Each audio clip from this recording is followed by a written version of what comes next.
How do we identify a proportion? Let's start with the basics first. What do proportions look like? Not sure?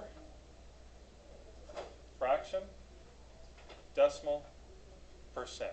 If it's simplified for you, it's going to be one of those forms. So proportions, fraction, decimal, percent, or it's going to be in the statement of something like out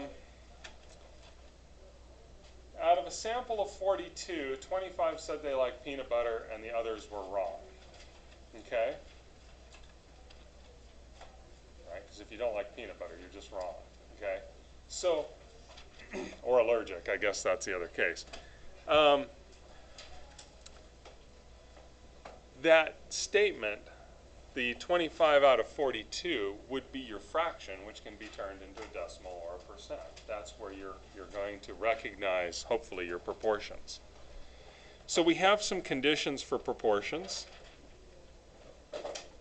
We do have to have an SRS of some sort of random sampling. Has to be normal, and it has to be independent.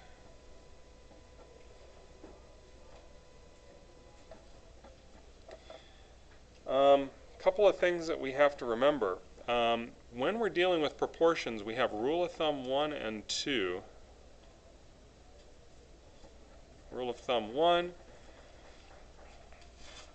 is that our population has to be greater than or equal to 10 times our sample. Rule of thumb 1 does not deal with normality, but you have to have it to be able to standardize.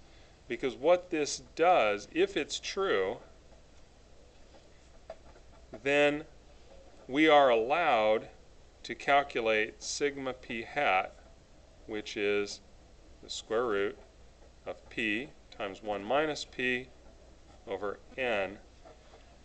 And that's our standardizing formula with respect to the population size. If we don't know, if this isn't true, then we can't do that, and if we can't do that, we're dead in the water. Okay? For actual normalcy, rule of thumb 2 is what comes into play.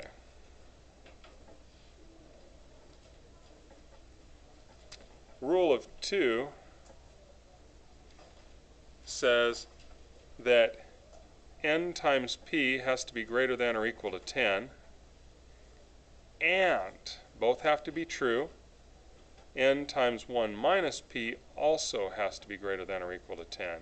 If any of these three rules are broken or not true, you're done. You can't do it. Or at least if you do, you'd better make a statement that this information I'm giving you is junk. Okay, but here it is. So if both are true,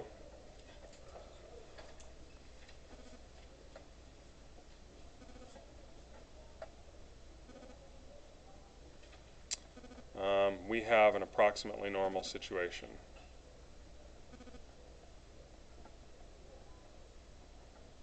So this is sort of like, I think of it as the proportion version of the central limit theorem, right? The central limit theorem says your n has to be at least 30. But with proportions, you have to take that population in respect to the percent that's being used. And so it's not the central limit theorem, but it's kind of like the proportions version of it. Okay. All right. With proportions, we get z values.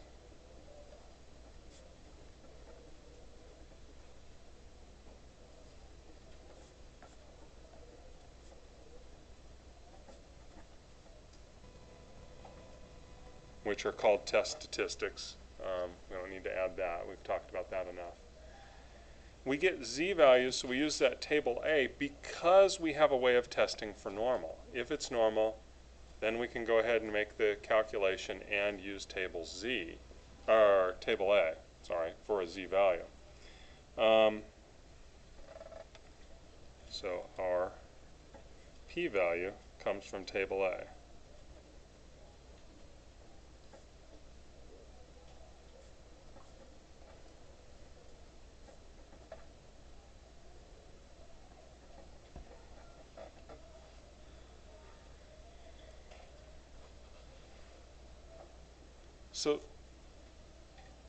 So far, there's nothing different than what we learned in Chapter 9. Here's where it's slightly different. What we're using the p-value for is to compare to some alpha, to say whether a null or alternative hypothesis is what we're going to believe. The null hypothesis is slightly different. Since we're talking about proportions, we don't say that the null is mu equals. We say the null is p, the population proportion, equals. And what does it equal? It equals the claim. We call that p sub naught. It's like mu sub naught. It's the claim. P equals p sub naught. It's the claim. And the alternative is going to be that p either does not equal, is greater than, or is less than p sub naught. These guys are the same value. I will say this. I think that you guys as a class this year have done really good about working out how to write the null and the alternative hypotheses. So I don't expect any trouble with this at all. I have really not seen major issues with that at all. So the p sub naught is your claim. It's your given proportion.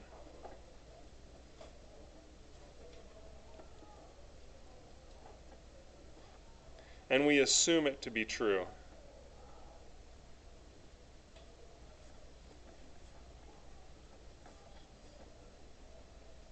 We assume it to be true until we can get some significant evidence to show that it's not, right? That's the whole point of this. And so our formula, z equals p hat. That's your sample proportion. That's either given or assumed from a problem in some way, or it's given in some way, minus your claimed value, p sub naught. That's essentially your p. And then we have square root of p sub naught times 1 minus p sub naught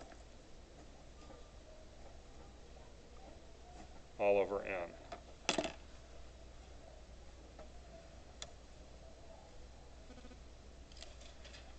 So I remember going through this as a student and being like, p hat, p sub naught, p value, p is like the unfortunate thing that gets everything gets called p, right? So what you have to recognize here is that this is your claim. This is the mu value, or not the mu, but the p value is your average value, right? It's your p. We're calling it p sub naught simply because it's the claim, but that's all. Okay?